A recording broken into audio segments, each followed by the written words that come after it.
সামান্য বৃষ্টি হলেই ফরিদপুর পৌরসভার বিভিন্ন সড়কে জলাবদ্ধতার সৃষ্টি হচ্ছে। ড্রেন দিয়ে পানি নিষ্কাশন হতে না পারায় রাস্তাঘাট ডুবে গিয়ে চরম দুর্ভোগে পড়ছেন সাধারণ মানুষ। সরজমিনে গোয়ালচামট মোল্লাবাড়ির সড়কে দেখা গেছে সামান্য বৃষ্টিতে ড্রেন ভরে রাস্তার উপর পানি উপচে পড়ছে। ড্রেনের ময়লা আবর্জনা ও পলিথিন রাস্তায় ছড়িয়ে ছিটিয়ে অস্বাস্থ্যকর পরিবেশ সৃষ্টি করেছে। একদিকে ময়লার দুর্গন্ধ, অন্যদিকে জীবাণুর বিস্তার জনজীবনকে অতিষ্ঠ করে তুলেছে। স্থানীয়রা জানান, দীর্ঘদিন ধরে তারা এই সমস্যার শিকার। মসজিদে যেতেও ড্রেনের নোংরা পানি পার করে যেতে হয়। পরিবার ও শিশুদের নিয়ে জলাবদ্ধ রাস্তায় চলাচল করা অত্যন্ত কষ্টকর।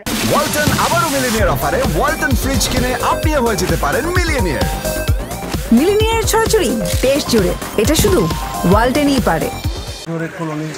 এখানে প্রায় ৩০টা ফ্যামিলি, প্রত্যেকটা বাড়ির মধ্যে পানি। এত মানবেতর জীবনযাপন, যা মানে একটা আধুনিক সভ্য সমাজে এইভাবে একটু বৃষ্টি হইলেই এইভাবে ডুবে যায়।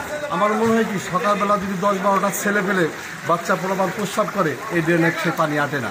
মোল্লাবাড়ি সড়ক লাক্সারি পিছন দিয়ে যে রোডটা আসছে, এখানে আমাদের অনেক ঘনবসতি। আমাদের যে রোডটা, এই রোডটা সামান্য বৃষ্টি হইলেই পানি হয়ে যায়, মানুষের দুর্ভোগ।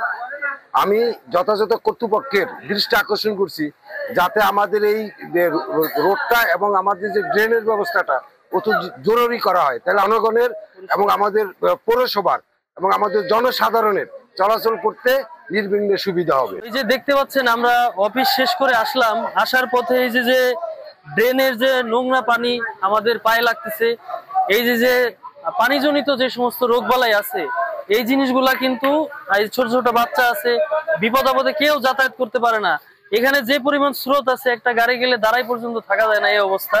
তো দ্রুত যাতে ড্রেনের সংস্কার করা হয়। পৌরসভায় একাধিকবার জানিয়েও কোনো সুরাহা মেলেনি বলে অভিযোগ তাদের। ক্ষুব্ধ এলাকাবাসী হুঁশিয়ারি দিয়েছেন, পৌরসভা দ্রুত ব্যবস্থা না নিলে তারা খাজনা দেয়া বন্ধ করে দেবেন। স্থানীয়দের অভিযোগ, অপর্যাপ্ত ও অব্যবস্থাপনার কারণে ড্রেনেজ ব্যবস্থা ভেঙে পড়েছে এবং সামান্য বৃষ্টিতে এই জলাবদ্ধতার সৃষ্টি হচ্ছে। ১৫ বছর ধরে এই দুর্ভোগ পোহাচ্ছেন তারা। দ্রুত এই সমস্যার সমাধানে পৌর কর্তৃপক্ষ দৃষ্টি আকর্ষণ করেছেন ভুক্তভোগী এলাকাবাসী।